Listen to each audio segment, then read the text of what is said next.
grade. I have here some clip art for making a snow game if you want to do that. I'm going to show you what I taught you this morning on Illustrator. So we want to say File, New on Illustrator, and because you'll be printing it at home, you can print 11 by 8.5. And we're going to do it as a landscape. You can do it portrait if you want on your game. And we'll make sure it's 300 ppi and create. So I have a new paper that I can print at my house.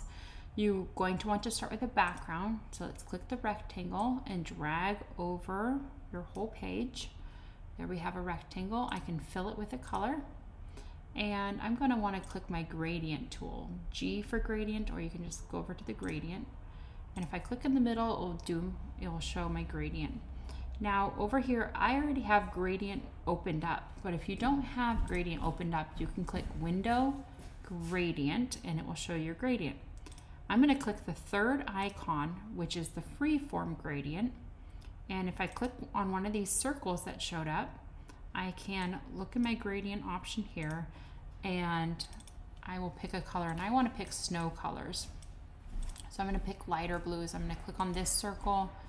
I'm going to double click on there, change it to a lighter blue, and I can move it around. I can drag my selection out wider if I want it to feather it out wider. I'm going to click a darker blue for this area. Still keep it looking snowy. Let's drag it in. Well, maybe not. And this one. If you want to add more colors, you can add more colors. I could just click somewhere and I add a new color, double click, and let's add a lighter blue. And let's kind of brighten this section up over here. That is how you do your background. Now go to your layers, and if we click this arrow down, we see our rectangle. You can see it's selected because of the blue square. Next to the eye, we will click, and now it's locked. I can't click and I can't drag it. Now to make the game board. Get your brush. You want to double click on your brush and make sure the smooth is all the way turned up. And I'm going to start my game board today. I'm going to start up in this corner. So I'm going to drag in this corner. I'm going to make the shape of my game board. I need to do it in one click. I can't have a lot of different lines. I'm going to want them to move up there, and then the end of the game will come down here. And see how it smooths out for me? I'm going to get my arrow. I can click V, and I want to get my arrow and select my line. Make sure your line is selected or else the next thing won't work. Go back to your properties panel, and over here I'm going to click on stroke, and I want to make sure that, oops, let me pop this out by clicking the three dots. I want to make sure my stroke right next to the color is on basic, and you'll see it goes really thin. Then on the stroke color, I'm going to do a blue, dark blue. If I click on the word stroke, I can make the weight be about, let's say 60. I can even click this square and drag it out a little bit if I want.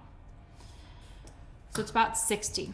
I'm going to add a new stroke. Down in this corner, add a new stroke. It went on top of the old one. I want to make a contrasting color so that I can see it when I change to dashed lines. If I click on stroke, I can say dashed line. Now it will tell me how thick my dashed lines are. This little line here, I can make it be 2. And I can click over there. See how it's thinner?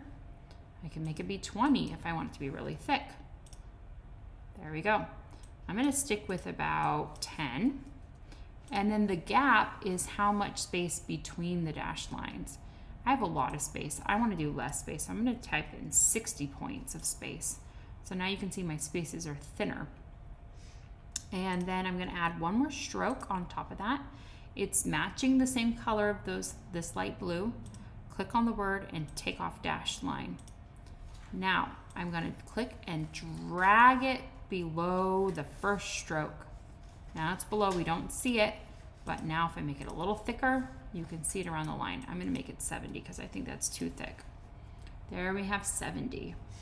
That is how you can easily make the spaces for your line, for your game. I can get a polygon tool. Let's say I want to do a polygon tool for my start. Click on this.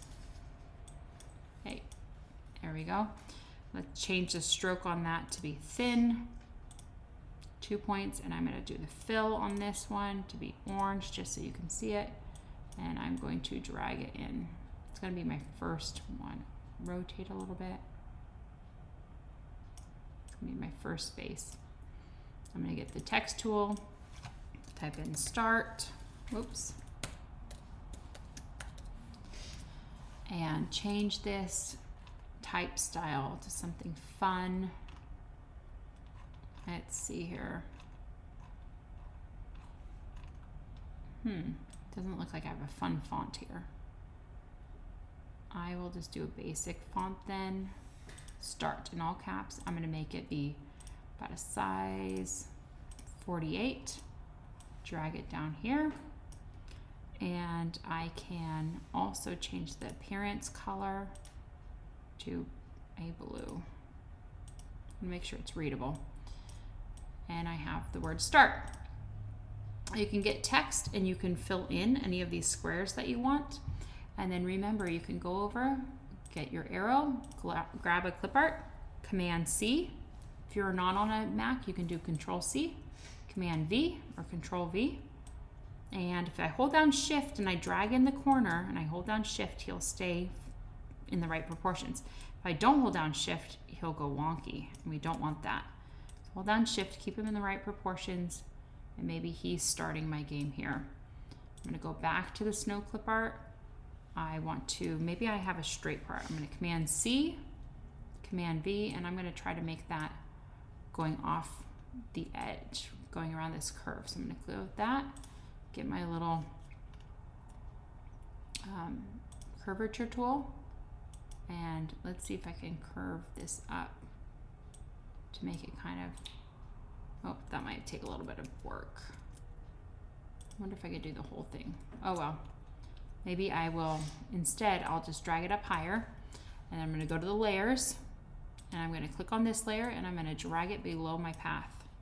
Now it's underneath the path. That's the quicker way of doing that. And I can go back to my snow. Let's grab this snowman copy, and let's paste him somewhere like here. You get to the snowman at the end. And that is how you can make your game. Enjoy!